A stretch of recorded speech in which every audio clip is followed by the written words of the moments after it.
मीनाक्षी म्हात्रे आपल्या प्रतिनिधी आपल्यासोबत आहेतच। मीनाक्षी, प्रसाद लाड यांची प्रतिक्रिया आत्ताच आपण ऐकली।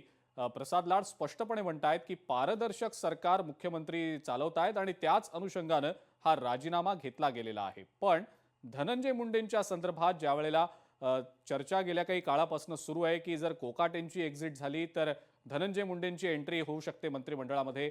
करुणा मुंडे तर दावा करतायत 100% धनंजय मुंडे मंत्रिमंडळात असतीलच। 15 दिवसांपासून या सगळ्याची तयारी सुरू होती असा देखील त्यांचा दावा आहे।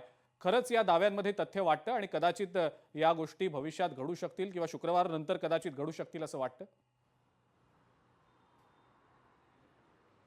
निश्चितच, कारण दोन्ही बाजू जर समजून घेतल्या अजिंक्य, तर एकीकडे माणिकराव कोकाटेंचा अटक वॉरंट येणं आणि दुसरीकडे धनंजय मुंडे हे दिल्लीत दाखल होणं, या दोन्ही गोष्टी एकाच वेळेस घडत असताना मात्र तिथे धनंजय मुंडे आता माणिकराव कोकाटेंच्या जागी बसतील का अशी चर्चा रंगू लागली। मात्र आज त्यांनी दुपारी आपण पाहिलं तर अमित शहा यांची भेट घेतली। मात्र ही भेट कशा संदर्भात होती तर त्यांच्या वैयक्तिक ज्या ठिकाणी ते आहेत त्या ठिकाणीची ती भेट होती आणि हे सगळं समजावत असताना मात्र दुसरीकडे चर्चा होती ती म्हणजे क्रीडा खातं माणिकराव कोकाटेंचं गेल्यावरती धनंजय मुंडे यांना हे पद दिलं जाणार। पण मात्र तत्पूर्वी आपण पाहतोय की आधीच धनंजय मुंडे यांच्यावरती देखील अनेक आरोप आहेत। एकीकडे आपण पाहतोय की देशमुख प्रकरणामध्ये धनंजय मुंडे यांच्यावरती आरोप लागले होते आणि त्यानंतर त्यांच्या राजीनाम्याची देखील जर आपण प्रक्रिया पाहिली तर खूप उशीर त्यांचा राजीनामा घेत असताना पाहायला मिळाला आणि त्यानंतर आजची जर घटना आपण पाहिली तर माणिकराव कोकाटे यांच्यावरती ही अटकेची टांगती तलवार असताना दुसरीकडे त्यांनी राजीनामा दिलेला आहे। मात्र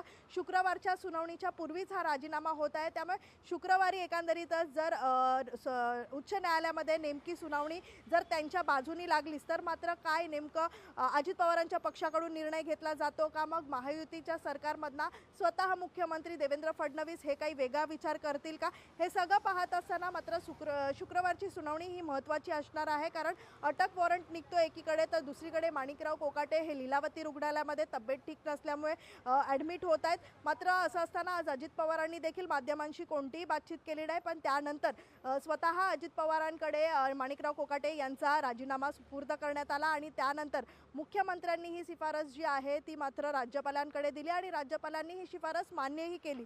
मात्र असं असताना आता हे संपूर्ण खातं जे आहे या खात्याचा संपूर्ण कारभार जो आहे तो अजित पवारांकडेच राहणार आहे।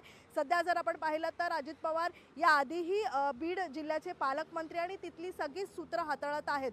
खरं तर उपमुख्यमंत्री आहेत, राज्याची अनेक जबाबदारी आहे त्यांच्याकडे आणि निवडणुकीच्या तोंडावरती राष्ट्रवादीच्या पक्षावरती मंत्रीपद जाणं खूप मोठं नुकसान आहे राष्ट्रवादीच्या पक्षाला। तर दुसरीकडे जर आपण पाहिलं तर आज दुपारच्या जर राष्ट्रवादीच्या नेत्यांच्या प्रतिक्रिया आपण पाहिलं तर एकीकडे राष्ट्रवादीच्या पक्षाला कोणीतरी आपण पाहतोय की जाणीवपूर्वक मात्र त्रास देण्याचं काम करत आहे, जाणीवपूर्वक पक्षाची जी चित्र आहे ती मलिन करण्याचा प्रयत्न करत आहेत, अशा पद्धतीच्या प्रतिक्रिया आल्या। पण मात्र ह्या सगळ्यानंतर आता माणिकराव कोकाटे यांच्याविषयी शुक्रवारी नेमकी सुनावणीच्या दरम्यान काय होतं, काय नेमकी सुनावणी लागते आणि याकडेच आता सगळं संपूर्ण राज्याचं देखील लक्ष लागलेलं आहे अजिंक्य। बिलकुल। आणि मीनाक्षी, या संदर्भात आपण अपडेट्स तुमच्याकडनं सातत्यानं जाणून घेणारच आहोत। अशाच आमच्यासोबत जोडलेल्या राहा।